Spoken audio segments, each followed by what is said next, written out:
in a place where you're supposed to fit in a place where you're born into and you don't.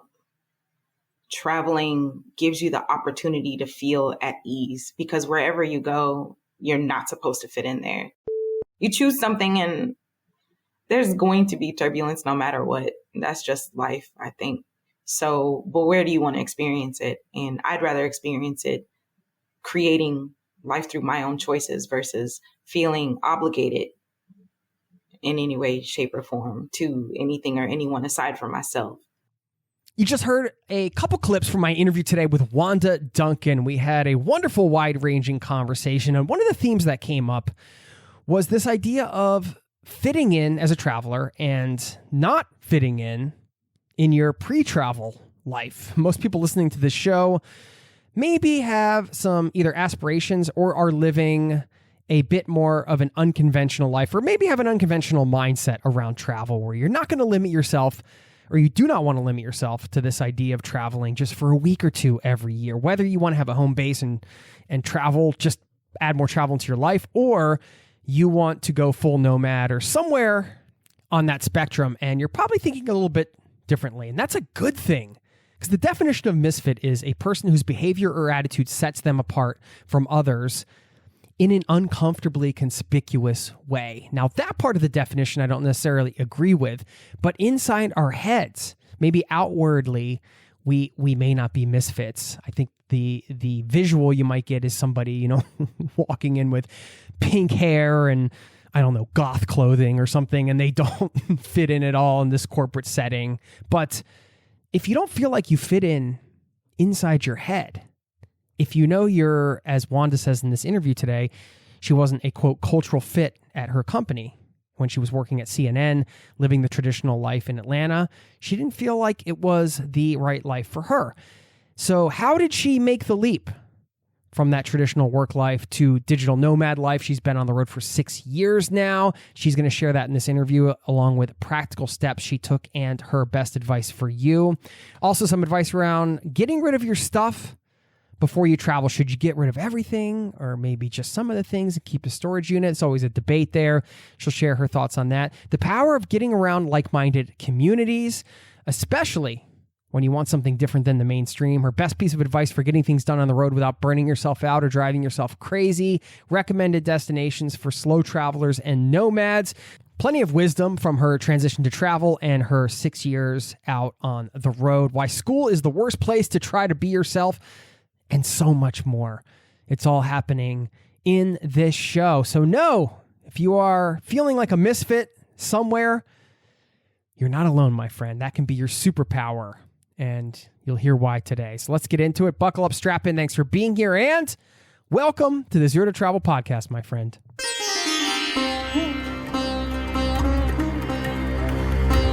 You're listening to the Zero to Travel podcast, where we explore exciting travel-based work, lifestyle, and business opportunities, helping you to achieve your wildest travel dreams. And now your host, world wanderer and travel junkie, Jason Moore. Hey, what's up? It's Jason with ZeroToTravel.com. Welcome to the show. Thanks for hanging out, letting me bring a little travel into your ears today. This is the show to help you travel the world on your terms, to fill your life with as much travel as you desire, no matter what your situation or experience. Thanks for being here, my friend, and I hope as this is hitting your ears, you're feeling good and things are well with you. I've got to shout out somebody in this community I want to share. And this is a good example of somebody who found their passion, found something they loved, lived it, succeeded at it, and then got derailed. And instead of just giving up, use that as an opportunity to pivot and to create a life of travel. So I'm just so inspired by the story and all of these stories that I get in the community. So please, if you haven't gotten in touch yet, drop me a line. Jason@zerototravel.com is my email. And you can also leave me a voice message by just clicking that link in the show notes. Also, be sure to stick around after the interview segment, because I want to talk about this idea of embracing the misfit within. Something that I had a hard time doing myself. And when I finally did that, let go a bit, things got way easier, and maybe some of that story will resonate with you. So I just want to share a little bit on the back end around the theme and some of the topics that come up in this conversation with Wanda. Now, without further ado, let's slip and slide into the interview segment, and I'll see you on the other side, my friend.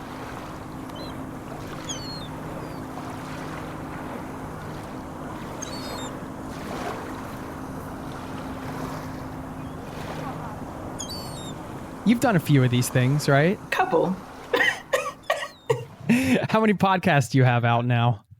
How many episodes or shows? How many do you think you've recorded in your life? Recorded, maybe 120. Yeah. Yeah, maybe that. How do you like the podcasting? It's cute. It is an opportunity to connect. It's an avenue I've used to have the conversations that are important to me. And it's staying true to my roots. So I have a degree in radio, TV production. So yeah, it's all of that. We have that in common. I actually studied communications in college as well. I think podcast didn't exist when I went to college. Right. It was just radio. Right? It was just NPR and their shows, right? Yeah. But it's kind of funny because I was thinking about it pretty recently and I'm like, wow, I'm actually using my degree. Isn't that kind of rare in this day and age now? And a couple other people's on top of that. But yes. Yes. Well, can I give you a little introduction here, if you don't mind? Yeah, sure. I'd like to do that. My guest today has been working in slow traveling as a digital nomad since 2016. She is the founder of Black Women Travl, where she is a community manager, a podcaster, and an event producer. You can learn more at blackwomentravl.com, and that's TRAVL. I'll leave that link in the show notes. Today, we'll hear the story behind how and why she left her career to pursue a life of travel, get her advice on making that transition to travel yourself, expert tips on community building. We're going to talk about some up-and-coming nomad hotspots, hear why she got kicked out of a country recently, and much more. So I'm thrilled to have her here. Wanda Duncan, welcome to the Zero to Travel podcast, my friend. I love your podcast voice. I love how you put that on. That's great. You know, it's this microphone that's doing no, the work. There's some diaphragm action happening. Listen, there. you know, I have to read the intro because I could pre-record the intro, but I'm like, you know what? I want to pump Wanda up too, you know, because you got a lot going on here. Who you tell me who I am. That's you have amazing. a lot. I can't do that. You're here to do that for us, right?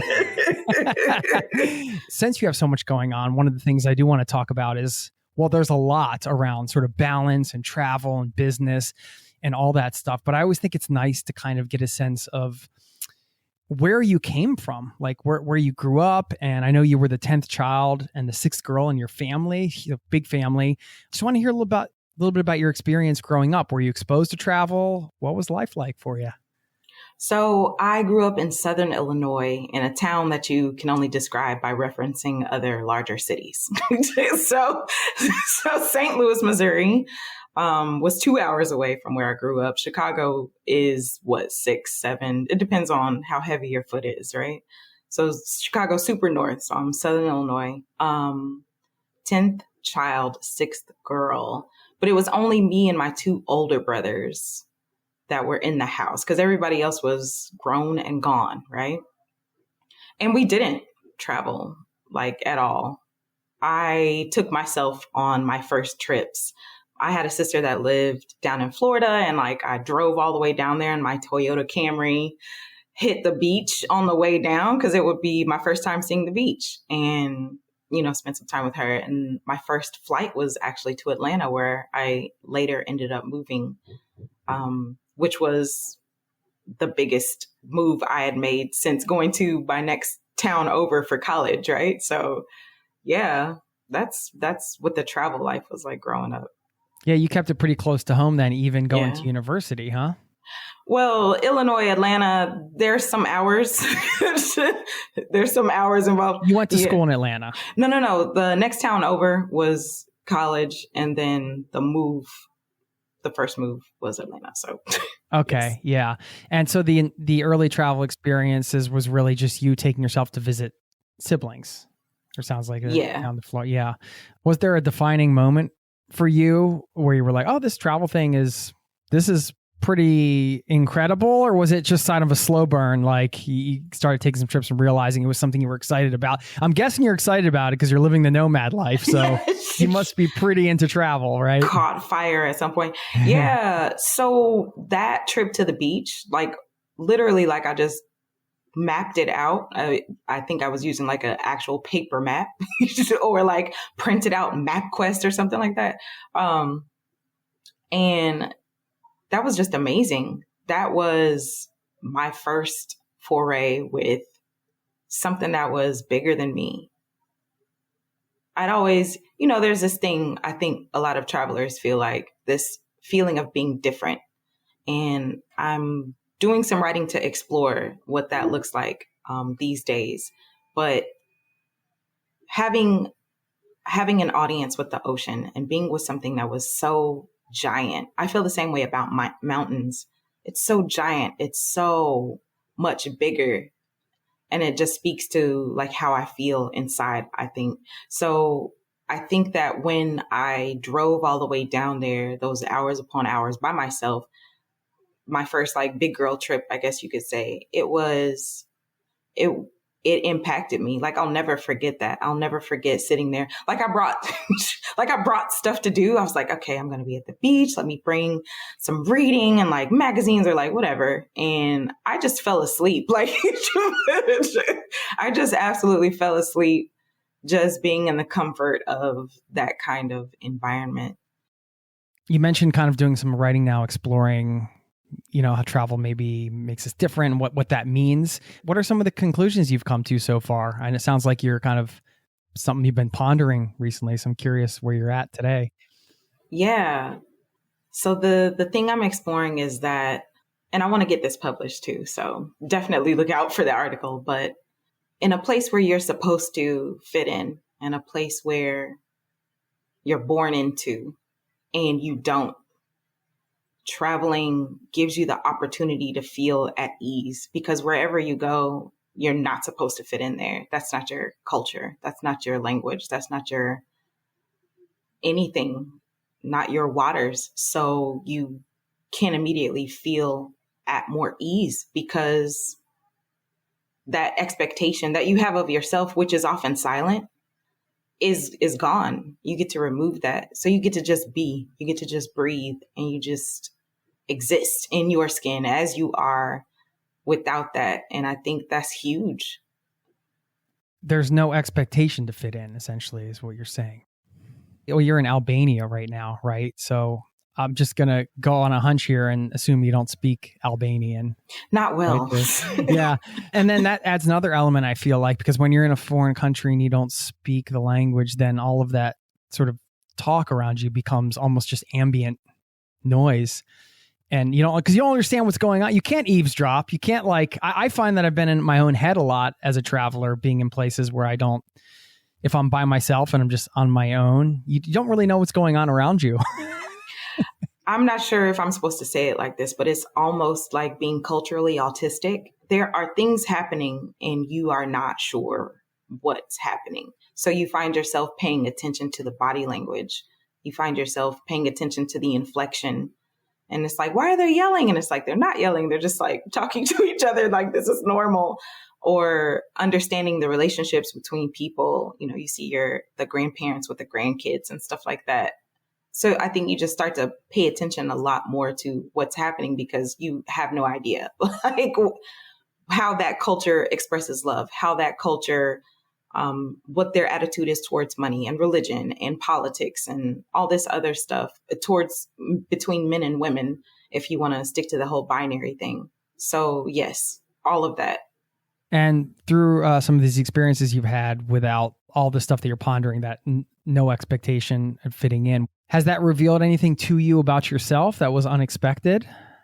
No, I think we have this sense of who we are, but it is a matter of being comfortable with that no matter the circumstances. And so if you are raised in a specific situation, which we all are, then often it is hard to see yourself because you have a lot of outside input into who you are. there's the lightweight or heavyweight bullying that you deal with growing up, coming from your family or at school, which like school is the worst place to try and be yourself, right? Like it's horrible. Like nobody can teach you how to be yourself. And you have all these other people who have no idea what's going on. And so they form these groups around superficial identities. But those are, if you never grow beyond high school, like those things are recreated in the workplace. Like, so you're constantly dealing with people who may or may not be grounded and rooted in themselves. And so, and your parents probably weren't, like, they're just trying to feed kids and stuff, right? Like we know as adults what it means to be an adult. You think it's all great and you have this freedom, but then like you also have this responsibility. And so it's amazing when you add that travel element, because you can get out of that circumstance. So you could start to see yourself. You can start to connect and possibly even be with yourself more. There are plenty of people who travel and never go anywhere. Maybe we can talk a little bit about where you were at before travel, because you worked at CNN and lived in Atlanta for 12 years, right? Just from my research. Talk about your time in Atlanta. What did you do at CNN? How many years were you there? Sort of like your pre-digital nomad life. I'm curious, what led up to this? What was your life like leading up to the life you live now? I left my hometown because I just had it in my mind. I remember like walking home. The bus drops you off at like the top of the street and like you walk home. I'm walking home and I'm thinking to myself, like, I have to get out of here.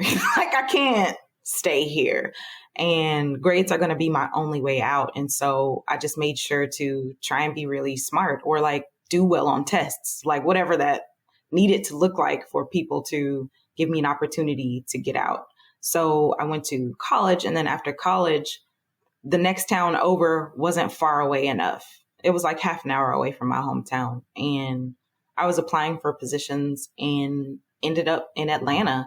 I didn't go to Atlanta to work at CNN. I found CNN when I moved to Atlanta, which is super backwards, because for a lot of people, CNN is the pinnacle of their career. It often offers better perks than local news. So I have a degree in radio, TV production, and I wound up there. I'm not exactly sure how still, and did the entry level thing, and then did the getting a promotion, and then found myself getting cut up. So I experienced a personal loss. I was doing really well, and my mother and my sister passed away 6 days apart.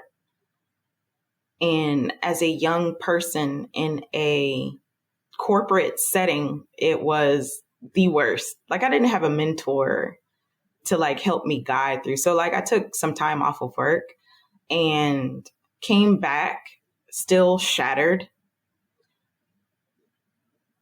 and ran into all kinds of problems where who I am was becoming even more of a separation or shift, or like it just highlighted that I was not a good quote unquote cultural fit at that company. People would have a problem, and I would confront them about the problem that they had with me, that they would be passive aggressive about. This is like directors, mainly directors, because that's who I was mainly working with in the control room. And, I'm going to HR thinking that something is going to happen. I'm going to my supervisor thinking something is going to happen. I'm finding no support at any level, and just learning about corporate the hard way, right? HR is not for you. HR is never for you. HR is to protect the interests of the company.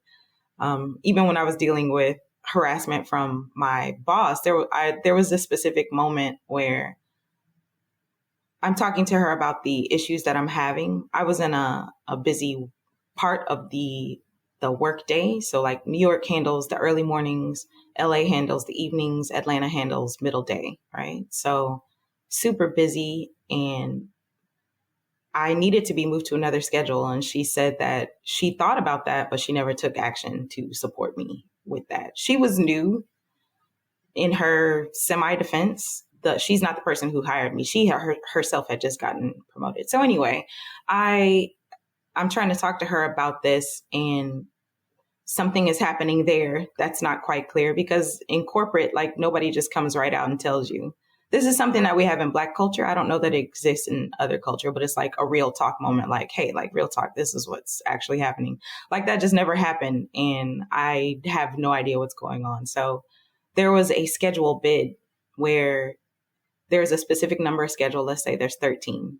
There's way more than that, but you put your preferences for what you want on there. So out of 1 through 13, where do you rate each of these schedules? She gave me my 13th choice. She gave me my very last choice. She assigned that schedule to me. And that was the last time that I went to HR. And I was like, she's clearly retaliating. Like, what are you going to do? And the HR representative was like, wow, that's something. So how can I help you? And I was like, no, there's nothing. I quit. Like, no, there's nothing you can do. I quit and I went to El Salvador. I went to go volunteer. That was 2010. So I started my travel journey then as something that I was going towards. I wasn't really prepared. Like, I was semi-prepared, but not like super prepared. Not like I was prepared when I left in 2016. So that's what happened. I said, this is not for me. This has not been for me for some time. There's something else out there for me. And I want to go experience that. And what does that look like? And right now, this is semi what it looks like. So, I'm giving up my sweet Toyota Camry and my condo in downtown Atlanta and figuring that part out. And the choice was to go volunteer in El Salvador. Yeah. How did you come to that? Well, I tried to get a job in Iceland first because I just hear they have a really lovely artist community. So I was interested in that. But it was just down to what opportunities were open. I think I went to idealist.org. Idealist.org has a bunch of nonprofits and who are looking for, support. And so I found a nonprofit through there that just happened to be in El Salvador. I didn't choose that specific country. So yeah, just putting feelers out there for projects that I was interested in working on. And that's the one that came through. It's funny, like in the US culture, it is, when you're younger, I think from the outside looking in, at least for me growing up at the time, it seemed like, well, the corporate thing, like, well, once you get there, that's like the place you're supposed to be, right? That's the kind of the right thing to do or whatever. But as you mentioned, then you get in and like that's a whole environment and of course every corporation's run differently and everybody's got a different vibe and everything. And the world's changed a lot, but even still, yeah, it's a big realization to kind of be like, this corporate thing, whatever, in any way, shape or form really isn't for me. Cause that kind of closes the door on that whole, because you could have just kept your condo and your car and found another job or whatever, but you're like, no, I'm just going completely a different way, basically, right? Was there any hesitation getting rid of like all of your sort of worldly possessions, if you will, and just like cutting the cord on that for good? Like, were you pretty confident in that? And I want to hear your thoughts and experiences at the time, and also maybe get a little advice for people that are maybe debating that. So I wish I had gotten rid of all my worldly possessions. I got a storage unit. Yeah. Don't get a storage unit. Don't get a storage unit. I would not advice. 10 out of 10 would not recommend it. So I did have a storage unit, and a friend kept my car like in her front yard. There was no hesitation. There was no, I can't do this. I don't know how to figure that out. It was very much a decision. It was very much a choice to say, I want to give myself an opportunity to see what this looks like. I didn't have a study abroad experience. I didn't have tons of international trips under my belt. I didn't even have a whole lot of local travel, just like a little bit, up to that point where I traveled up and down the coast a little bit and maybe out to California. So it was a grounded decision I was making to say, this is how I want my life to look. And I want to see where this goes. And I'm going to give myself the opportunity to explore that. It was very much that. Advice for anyone else, you really have to cut all the noise out. I think some of it is self-doubt, but some of it is, people have families that they're concerned about. People are concerned about what it will look like to fail more than what it is to go through failure. Because I did fail, like that 2010 trip. It ended with me right back in Atlanta, Why did you consider that a failure? Well, because that wasn't the goal, Jason. Like I wasn't trying to go right back. It was 9 months. It was 9 blissful months. Well, 9 turbulent, blissful months. It was just life, how it happens. You choose something and there's going to be turbulence no matter what. That's just life, I think. So, but where do you want to experience it? And I'd rather experience it creating life through my own choices versus feeling obligated in any way, shape, or form to anything or anyone aside from myself. So that's what I would say. Instead of, for the advice piece, instead of looking from the outside in, consider your journey from the inside out and how that's going to be impactful for you. You're fully nomadic now, right? Like you don't Yes. really live anywhere. You're just traveling around. But you, at that time, you came back to Atlanta. You said you became a nomad in 2016, right? So between El Salvador and coming back, what were those years for you? Was it back settled? Was it more travel? What? It was so sad. They were just sad. I was like, man, I'm flighty. Like maybe I just need to sit down. Everybody else seems to be well-adjusted human beings with their jobs and their whatever friends and family and stuff. Like, why can't you have that too? And so I tried that. That's what that time period was about for me. Like, well, let me just sit down. Like maybe that's not for me. And then I was doing some stuff to keep my brain activated while I was there, while I put myself in that situation. I started a music startup. It was called Stage Huddle because I was very interested. Like I love music and I was interested in empowering musicians, and I was throwing some live shows and I was trying to get some tech built. I actually had a app in the Apple app store, and I did that. I produced events. I did a music hack. So it's like you have idea people, you have designers, and then you have the back end developers. They come together and produce something over a weekend, and you have judges that rate, choose a winner out of the best ideas. So it was specifically for the music industry. Hackathons are like, they do them for everything. So anyway, like I did the first one there in Atlanta, and I did travel around a little bit. Like I went to South by Southwest and Texas, and like there was a music technology, something I went to in DC. So I did travel around just a little bit, but it was mostly like me having a conversation with myself about, again, like, what does this look like? So, how sometimes you're in that relationship and like, it's okay. It's not that bad. And that's very much what that was. It's like, Atlanta's not that bad. It's not that bad. It's like, I can make this work. I can make this work. Like I have this over here and I have that over there and I'm doing this and that. And it's like, no, girl, you just need to break up. It's not fulfilling. She's not giving what she's supposed to have gave. Like, and that's what it is. No matter what I did there, it was never fulfilling enough. It was never hitting the spot. And so that's when, again, I made a decision. And you know how I am, Jason. Once I make a decision, it's over. So I gave myself a year. And in that year, I saved about $10,000. And I was just hitting the blogs. I was hitting whatever resources I could find to figure out how people were making their travel sustainable. I rocked up on house sitting and figured out what I was going to pack. I really got rid of all my stuff that time. And I left. Wow. And that was the last time you left, right? I haven't seen her since. Bye, America. Have a nice life. Yeah. Wow. During that time too, kind of coming back and saying, I can't remember the exact words you used, but you're like, hey, well, everybody else is doing this. They're well adjusted. I can be too. And people like us that are kind of sort of nomadic or into travel, long-term travel, kind of want to maybe live a more unconventional life, for lack of a better term, right? Like it's not sort of the status quo thing.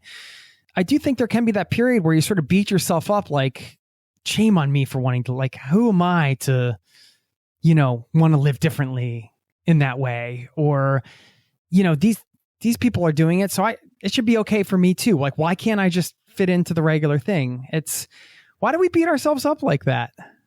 It's just normal. Like, it's self-policing. Like, we grow up with that. There's so much dialogue you have inside yourself about what is and what isn't. And if you don't measure up to that particular ruler, then you're going to judge yourself.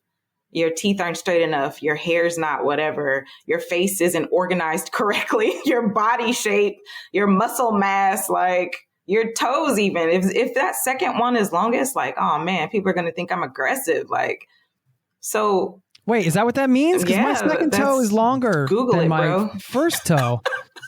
Google it. That's like a thing people say. Yeah. So it's just like there's so many measurement sticks, and a lot of it is unconscious, and it's just messaging that we're constantly receiving. And if you don't take it out of your head, you have to be aware of it in order to do anything about it. So if you don't take it out of your head, then you're always going to think that you're not enough, that whatever you want is not right. Yeah. I think a lot of it can stem from, as we're talking about it, I'm just thinking about where can those feelings come from? And I think a lot of it comes from putting yourself in that comparison game, right? Like comparing yourself to either the society you're supposed to, other people that are fitting into the society you're supposed to fit into, or what other people are doing. And, why can't I be more like that? As opposed to maybe just being more in tune with our intuition, let's say, or just, checking in with ourselves. It's like, all right, well, let's forget, like you said it best, like forget the noise, right? In some ways, like, well, who am I? Like, what is it that I want? What can I contribute to the world? Let me just kind of go with that and not worry about all the other BS, right? And there's a lot of it. But again, it has to come from that awareness. It's like what you were saying before, if you're in a country and you don't speak the language, and sometimes it becomes ambient noise. And it's the same thing with all of the messaging that we receive. Sometimes it is the noise, but we don't recognize it as such just because you're used to it being there. Like, you literally grow up with that. So it takes quite a bit of awareness to take a step back and say, what is me and what is the world? Have you done anything like consciously to foster that awareness for yourself? I mean, I do a lot. Have I done anything? It's more leaning towards what haven't I done at this point? I've explored a bunch of stuff. I used to read quite a bit. I say used to because it's just been harder as a nomad and not believing and carrying books. Like, I had to give myself permission to like buy a notebook the other day and like start journaling again because I just needed to write versus trying to digitize my entire life. So but I used to read quite a bit. And I think because I opened myself up to connect with people who weren't within my vicinity. When you are different, then you are constantly seeking community, I think. And so I found my community in books when I was younger. I mean, even as traveling, that's not necessarily meaning you're going to connect with other people. Even the internet doesn't make you necessarily connect with other people who share the same values, have interesting perspectives that pull different pieces out of you. So I think my relationship with reading and maybe just cultivating curiosity, I think, has helped me to hone the vision of myself to see myself accurately, I guess. Yeah. Let's talk about community. You mentioned it. Of course, you build community as a business owner and as a human, and you've also find community, right? As a traveler, I'm sure, getting plugged into maybe the nomadic community. Or I kind of want to hear a little bit of your thoughts, first of all, just around community, and then get some of your advice and just speak about the importance of it to you. And I'd love to hear your tips on sort of building community and getting plugged in and having that, especially as a traveler, somebody that's living all over the world? Community for me has meant everything. It has meant being able to make this life sustainable, because we need that connection, particularly as nomads. It's so important to be able to be around people who have the same idea as you and who are doing things just a little bit differently, because sometimes it can impact how you do things too, right? Like, the tips and tricks and stuff, but definitely the support, I think, is the most valuable, because when you do want something different than mainstream, then having other people who want that too, like it makes it lighter. So it's not just you out here trying to create something from nothing in your own way, because that's essentially what you do. Like, there's so many people that do it. Everybody does it a different way. You can take the exact same whatever methods and hand it to the next person, and they can execute it perfectly. And you're just going to get different results just because you're a different person, just because people respond to you differently. And so when you have community, it helps to make that so much sweeter than just you trying to figure everything out on your own. Yeah, I love what you said there about just kind of everybody's going to do it uniquely. It's always a great reminder, I think, for all of us when we get into a new thing. And so I think it's natural to, I'm using an example, like you start a podcast or something, and then you look at all the podcasts out there and you're like, what do I have to add to the conversation? All these things have been said, or there's podcasts like this, there's 20 podcasts, but then like you said, it's not, you didn't do it. It's special because it's you, right? It's what makes everything unique.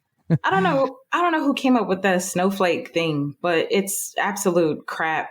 Like, it just is, because like literally, I'm telling you, listening right now, I've been all around the world and I've never met anybody just like you. It's impossible. There's too many factors that go into how you were raised, what you were raised around, that make you see things just a little bit differently. If you think of all the music that's out there, if somebody's like making music from their heart, it's just not going to sound the same as anybody else around the world. The same with any type of creation under the sun, because you are who you are and embracing how you are different from people, right?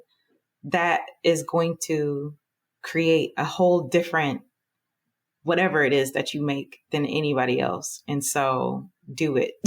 Like, even when people are talking about oversaturation and all this other stuff, like, there's just a lot of messaging we get. Oh, the market's oversaturated. Oh, everybody thinks they're such a snowflake. And it's like, yeah, you actually are. But who cares about a market? Because whoever is for you is going to find you. Nobody finds that one person and just rides that out for the rest of their lives. First of all, there's new generations. And second of all, like, even you think about the influences that you have. Like, maybe you started off with Tim Ferriss, but maybe you switched to Chris Gillibo, or like whatever that looks like for you, because you just need people. People speak to you differently at different stages in your life. So get out there, go get you some of this entrepreneurship. Well, and let's talk about your work in community, building community, and you get to be that for other people in that stage of their life, right? And how does that feel for you? And what is as a leader, as a community leader, and for other people that are maybe interested in leading the charge, right? Like, not just maybe being a part of community, but being like, hey, you know what? I have the desire to kind of rally the community. What advice would you give? Yeah, do that. Do it. I love that. Just coming back to do it. But like, it also comes with seeing yourself, because sometimes there can be outward validation that you're looking for. That's something that you'll run into in entrepreneurship anyway. There's this sweet spot of, yes, you have to put yourself out there in the world, and whatever it is that you're selling, as it were, even if it is community, and the part where people have to accept or reject, and not taking the rejection personally, but also not needing the validation for you personally, right? So it's like, yes, the business is doing well. People are listening to the podcast, or people are joining the community, and this is good. And keeping like a nice little space between the project, the work, and yourself as a human being. Because if you're caught up in the validation, then the community just won't be healthy, right? Because you're looking at metrics, you're looking at other things that don't directly translate to the quality and the messaging in the community. But yes, create your community, because other people are probably looking for it and they might not be the ones who create it. If you have even an inkling of a desire to do it, do that. How do you get started? How do you get people to find you? You got to pull the trigger. You got to pick a platform. You got to pick a platform and pour into that. So I started with a Facebook group, and a community can be rallied anywhere. So you just have to choose where you want that rallying spot to be. Twitter Spaces is doing some really interesting things. It also depends on like where your people hang out normally too. And so it just takes some testing, maybe a bit of testing. Where are you getting some attention? Where are you getting some hits? Where are people vibing with what it is you're putting out? So you have to put stuff out there. I make an analogy to like being a lighthouse. So the lighthouse at night, super useful, right? You have this light that's telling you where the shore is. And so that's what you're doing with your messaging. You're sending out hopefully a consistent message about who you are and what you're about and what you love to offer, and giving people the opportunity to row ashore to become a part of whatever it is you have going on. And if they go by you, then you just let that go. Yeah. I love that. I'm always unsure. Is it an analogy or a metaphor? Whichever one it is, I love it. Especially the part you just said, because I imagine the ocean and I just think like, yeah, that sounds much nicer than rejection, right? They just sort of float away to the next lighthouse, right? That's the work you have to do. There's a lot of internal work you have to do when it comes to putting your stuff out there, because rejection is a part of it, but it's not like who took a class on rejection, like how to deal with rejection? No one. You internalize it. You think you're a bad person. You think that your stuff is not good enough. You think it's too expensive or whatever it is that you think about. And so if you're hampering your own ability to show up fully because you're not confident in what it is that you're doing. You just have to be like, it's their problem, and like, let it go. It's not their problem. It is their choice, right?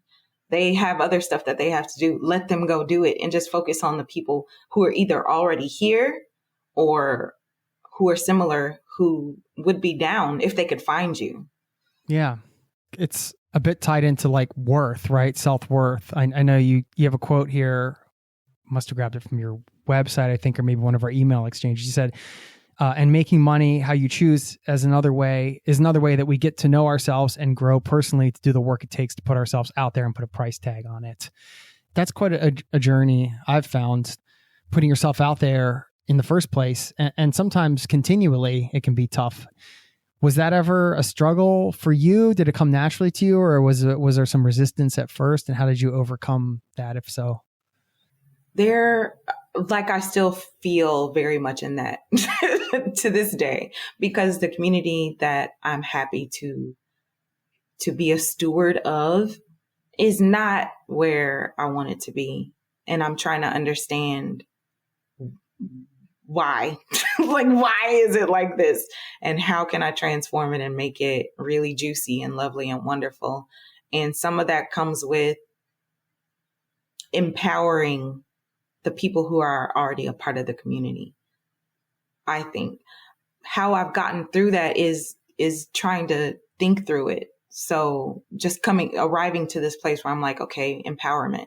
And what does that look like? Also being a part of other people's communities and being active in other people's communities. It helps you to get a sense of what you like, what you don't like, how you can improve. If you are creating in the quote unquote silo, then oftentimes you're not exposing yourself to other ways that it can work, because we have our ideas, right? But I mean, the world is giant. And that's why also gleaning from other industries even is great, because, travel, but maybe like you need to go see what they're doing over in automotive. Maybe you need to see what's going on in automation. What Pixar is doing. Like, I don't know, but yeah, just getting inspiration from other sources outside of your own sort of circle, right? Which is always, I think, a great way to bring creativity to your work. I find that really inspiring, kind of, taking some seemingly unrelated thing and being like, hey, maybe that'll work in my thing. You know, if I just put a little twist on it. I love that. Okay, you've got a lot going on, as I mentioned at the top. I mean, like the community, the podcast, you got the event stuff. I mean, you're doing incredible work. And it's a lot, I'm sure, to do. And then you're traveling, which adds a whole other element. I don't think people that have maybe not done the nomad thing or sort of travel from place to place perpetually, there are a lot of challenges that come with that. So my big question around that is just your best piece of advice for getting things done on the road without burning yourself out or driving yourself crazy, because you have a lot going on. I love naps. I love taking naps or sleeping in, one or the other. Because if you do both, then which maybe you should do both, and making time to do both some days. And with self-care, like, because it can look different for everybody, I like to be specific about how it looks for me. We think that things have to be so big often, and they just really don't. So for me, it's as simple as getting out of my apartment. That is giant. Because if I'm here, like, more than likely I'm on my phone or on my laptop or whatever it is, not unplugging. So I found that getting out of my apartment helps so much to just give me a nice pause. I found myself, so, you know, with the pandemonium, the Panda Express, the Panini, I've been keeping to myself and staying inside. I allowed myself to go outside one day and I just kind of never came back in. So, like, there's a huge cafe culture here where I can go get like a magnificent cappuccino or a really nice cup of tea. And I will stare out into the nothingness that is life. And it is so magnificent. It's so amazing. I do not remember consciously doing this anywhere else, but I just sit there lavishly, like luxuriating in nothingness of drinking something and just being. And like, there's this nice park, and like, I found my friend. He's a dog. He's a very good boy. And like, he chases his ball and brings it back, and he doesn't bother anybody. And he's just like really cool. So like, I'll go watch him. Right. Yeah. Oh, that's beautiful. I love that. I wanted to hear the story. You mentioned getting kicked out of Malaysia. What happened? So Malaysia is a shisty little something, something. You know, we are our guest in these countries. I think people found that out more than ever this year when people were rejecting entire passport holders from entering their borders.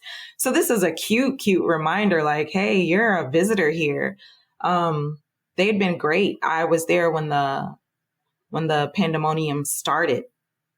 So they were really cool. They sent out all these announcements. Hey, even if your visa's expired, we get it. Countries are closed. Hang out. Don't worry about it.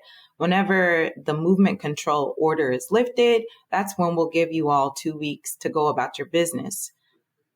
I trusted them, and I forgot how governments work.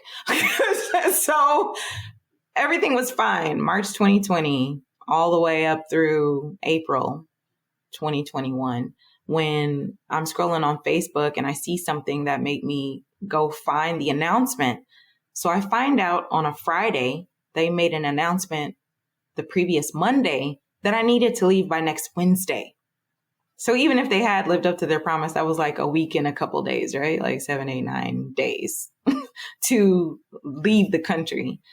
The reason that they gave was there's gambling and sex work happening, and people are abusing their visas. I wasn't doing either, but apparently I was grouped in with all the rest of them if anybody else was actually doing that. So it literally came out of nowhere. And so, yeah, that's what happened with that. They just asked people with the tourist visa to leave or pay the penalty, which was also very unclear. Yeah. Okay. Yeah. Wow. Tell me about Albania, and this is where I wanted to get into sort of the digital nomad hotspots, I guess. It's whatever you want to call it. Some people where some of the nomads are starting to congregate. And I think this is an up and coming one. I've heard so many good things about Albania, but I haven't been. However, I have heard that it's not sort of overrun with people yet. It's still a little bit on the, maybe not totally on the DL, but more of an, I guess, in the up and coming category. Talk about your experience there so far. How do you like it? Where are you? Tell us a bit about your life there right now. So I was looking for places to go, and Albania had kind of never closed. It's like during the whole, okay. Yeah. So they are open, and they also give Americans a year, which is amazing. Okay. Is that part of sort of like a remote work, digital nomad kind of thing, or just in general? In general. Yeah. So there's no paperwork. You just stroll through the airport. Stamp, and they're like, bam. You don't even get stamped. It's a no. You have to ask for a stamp. Like it's a scan situation here. So you just roll through. They give you a year. Apparently, we're helping them with corruption in their government, which is laughable, but thanks for the year. Kettle pot. So yeah, that's why I chose here. It was between Albania and Georgia, because Georgia has the same setup. Yeah. Okay. Because do you like it? I mean, how's the culture and the? So the food is amazing. The food is so fresh. I'm a vegetarian, and there's so many seasonal vegetables and fruits that are just so good, aside from like the local dishes, the lots of bread, lots of cheese. So I left noodles and rice for bread and cheese, and I have no regrets. Are you staying for a year, or yeah, so it's been since May. Okay. I'll probably stay till April. Yeah. Really set up there. And not just, you're not there for a month or two. But I chose it for that reason. I'm not trying to move around a whole lot during these disparaging times. So, right. Well, how has it been to be in one place for that long for you? Well, I was in Malaysia for like a similar. Okay.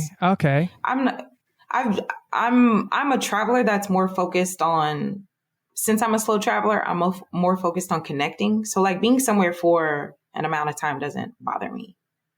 I think it's wonderful. I mean, talk about some of the, I guess, the advantages to that. Like what has that allowed you to do, as opposed to like things you don't think would have happened, let's say, if you were traveling faster? So usually like Americans get maybe 3 months on a visa. If you don't have to move as much, then you have more time to let your mind settle. When you're moving around, you're figuring out groceries, you're figuring out like your accommodation and all that type of stuff. So when you're in a place for more than 3 months, you don't have to deal with so much mental drag and adjusting to somewhere new, which helps you to be able to focus on the work. So that's also why it doesn't bother me too much. I had a whole bunch of changes that were coming through this year. So I needed to sit down and just like work. But like it's mountainous. It's so gorgeous. It's one giant mountain. There are clear waters when you go to some of the beaches here, which are really dope. There are some nomads. It is not necessarily set up to nomad, like short-term accommodation is not as clearly accessible. There's also the language thing. So, Albania was overrun with communism for 40 years, and some people's parents were imprisoned. So like you see the effects of it still these days. But overall, I would say they're kind.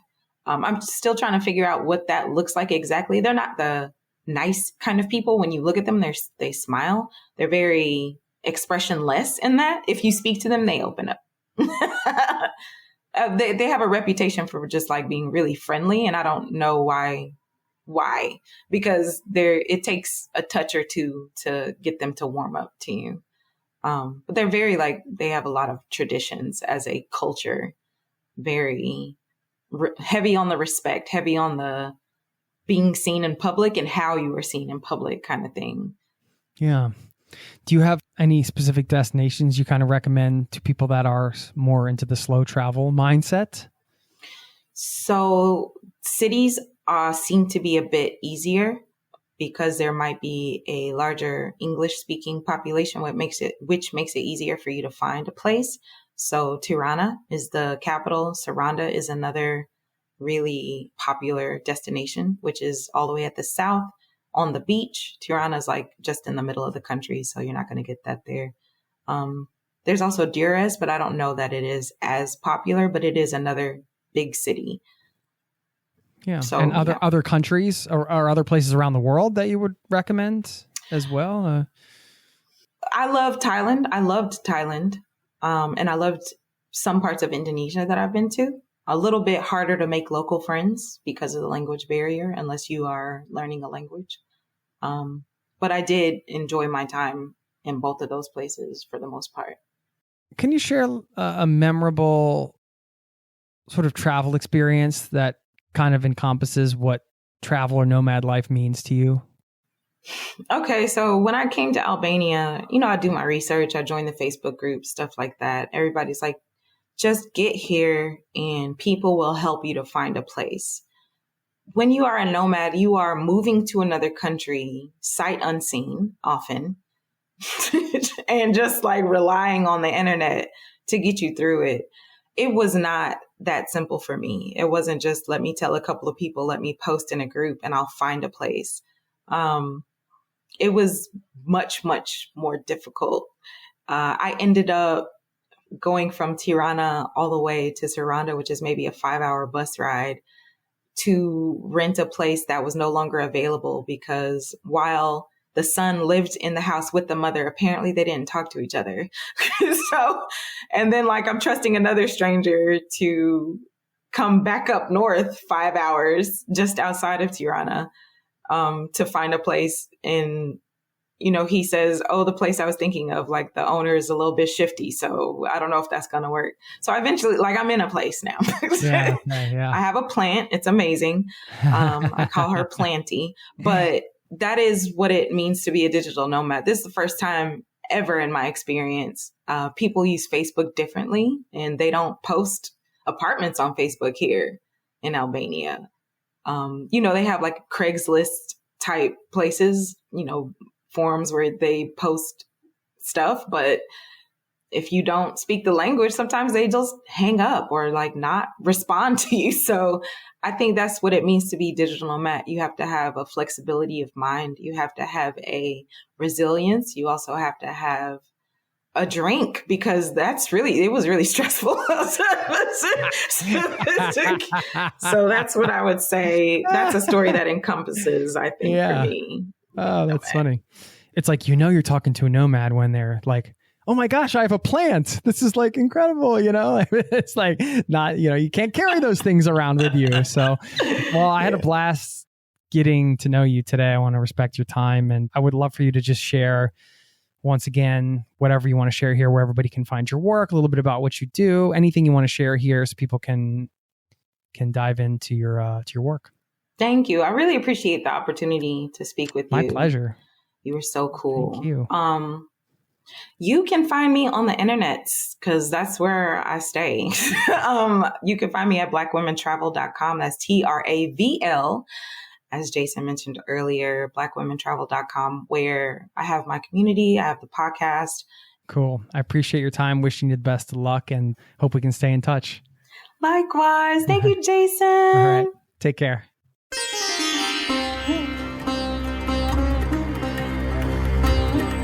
There you have it. Thank you so very much to Wanda Duncan for taking the time to come on the show, share her perspectives. And it's been great. We've been in touch since the interview. She's now in the country of Georgia. She just got there and she's doing well. So please reach out to her if you have any questions or you just want to give her some feedback about this interview. And also, you can reach out to me, as I mentioned at the top, anytime. In fact, when listeners get in touch, that makes my day. I'm going to be honest with you. If you haven't done it and you've been thinking about it, please just make it the day you do it. You can also go to zerototravel.com to keep in touch via the newsletter. I send out a newsletter and it's a way to kind of find out what's going on off the podcast. If you like this community, you dig the vibe here on the Zero to Travel podcast, we got more going on off the pod. Sign up over there at zerototravel.com. Hop on the email list. I want to give a shout out right now to Jacob Simon. What a story Jacob has. And he dropped me a line, says, "Thank you, Jason. My name is Jacob. I've been a listener of Zero to Travel for a few months now. Owe you a big thank you." Goes on to say, "For the first 13 years of my life or so, I was an elite U.S. team pairs figure skater." Wow. Figure skating is an inherently passionate and expressive sport, something I was able to be creative and explorative in every day. I was also lucky enough to go on free trips around the U.S. and the world, competing in Grand Prix competitions and world championships. I fell in love with travel, culture, food, meeting new people, and started developing a passion for the environment.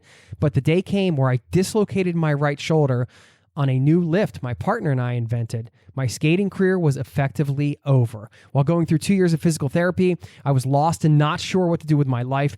This is where my multi-potentialiteness started to shine. I broke 42 world records, racked up millions of views online, and started a record-breaking business. I embarked on hundreds of different art projects, including melting a metal called bismuth and turning it into geometric jewelry, painting on street signs, and neon dot painting. Eventually, I started freelance writing on the side while I started a full-time job at one of the world's biggest PR agencies. Listening to your podcast inspired me to take a 2.5-month sabbatical to solo travel around Israel. Goes on to say, I had the most incredible time, saw the entire country from top to bottom, had some really bizarre adventures, including volunteering on a goat farm in the middle of the desert, a mile from the Egypt border for 2 weeks, hitchhiking, staying in Europe, befriending Israeli soldiers, and so much more. During this time, I was building my freelance writing business when I had the time and the Wi-Fi to do so. I went back to my job, but just last week, I quit to pursue building a climate-focused writing business. I'm writing this lengthy email to let you know how thankful I am to you for inspiring and teaching me that I can live a location-independent life. Headed to New York City in a few weeks with plans to travel all over the world as I continue to build this business that mixes my environmental passion with my writing expertise. I'm hooked on travel for life and definitely think that being a multi-potentialite is to blame. I have the base of my writing business down and plan to roll with the punches as I adapt and learn along the way. Thank you again, Jason. Look forward to listening to many more chats from around the world. Here's to living the dream. Best, Jacob. Oh, man. What an email and what a story. And Jacob, I have dislocated my shoulder, both shoulders, multiple times. Man, is that painful. It is a painful injury. And then it does take forever to do the physical therapy to get your shoulder back. And, my shoulder is still not back. Like you said, he went through 2 years of physical therapy. So I feel that pain, my friend. And what an incredible, we might have to have you on the show, Jacob. Hearing about what it's like to travel around and go into the skating competitions and all of the traveling you've done, get in touch, man. I'd love to chat and be on the lookout. Maybe we can get Jacob on the show and share his story later. Thank you very much for taking the time to write. And again, if you haven't gotten in touch yet, just drop me a line and say hi if you have the chance. A couple last things before I let you go. One, I wanted to touch on this idea of embracing the misfit within. I think we all have a misfit within. But the problem is misfit as a word is often seen negatively.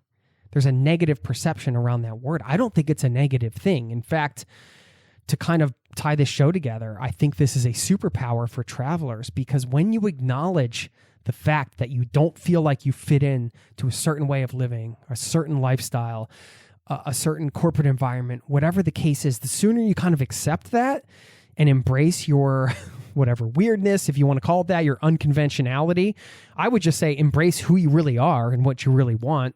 Why do we have to put labels on this like misfit and unconventional thing? This is your life. This is my life. This is our lives.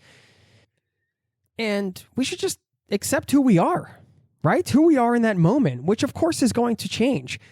I struggled with this growing up in a traditional sort of suburban setting, going to college, thinking, all right, I have this college debt. Now I have to, go get a job, and that's what I have to do. Finding a career touring. And, years into my career, I kept thinking, well, at some point these are for fun jobs, right? I can't just be nomadic and travel around all the time. At some point, I'm going to have to get a regular job and settle down and do the normal thing, right? Because this doesn't feel right. But what I was doing was fighting against my own nature when those moments would come. And eventually I overcame that, just accept, hey, this is the way I love to live. I'm just going to keep doing this because this feels right to me. I'm going to keep taking these random jobs and traveling around and going to all these countries and living this, nomad lifestyle, which turned into a decade on the road. But at the time, it was happening in real time. And there were definitely times, especially earlier on and even midway through, when I was questioning, what am I doing? And the only reason I was questioning it was not because I wasn't having fun or didn't feel like I was living in line with my true self. It was because there was something that I thought I should be doing according to maybe society, some friends and family, maybe this feeling of, oh, well, I'm getting behind. Oh, these friends are starting to get married. These friends are having kids. This friend's building their career. Like, I'm not doing any of that stuff. I'm just doing this thing and it must be wrong. I don't fit in, Well, guess what? Being a misfit is a superpower as far as I'm concerned. So embrace that, because you can use that as the fuel to just accept who you are and go do the things you want to do. It's a beautiful thing. It's not a negative thing to be a misfit. And the sooner we can build an awareness around the things we feel like we don't fit in with, or maybe aren't a fit for us, I should say, that's the other way to turn it, right? It's not that we don't fit in. It's maybe just that structure, that way of living, that lifestyle, that way of existing. It's not that we don't fit in. It's just that it's not a fit for us. Maybe it's a fit for some people, but not for you. And that's cool. So embrace that. Embrace that misfit within and live to who you are, live to your true self. I thank you for listening to my thoughts around this topic. It gets me fired up. You tell I'm getting fired up over here. All right, I will leave you with a quote, one you may have heard from Rob Slittinen. I actually haven't heard his name, but I've heard parts of this quote, variations of this quote. I think sometimes this is misattributed. But anyway, here it is. Here's to the crazy ones, the misfits, the rebels, the troublemakers, the round pegs and the square holes, the ones who see things differently. They're not fond of rules, and they have no respect for the status quo. You can quote them, disagree with them, glorify or vilify them. About the only thing you can't do is ignore them, because they change things. They push the human race forward, and while some may see them as the crazy ones, we see genius, because the people who are crazy enough to think that they can change the world are the ones who do. Thanks for listening. Enjoy your day, and I'll see you next time. Peace and love. This podcast has been brought to you by ZeroToTravel.com. Ideas and advice to make your travel dreams a reality.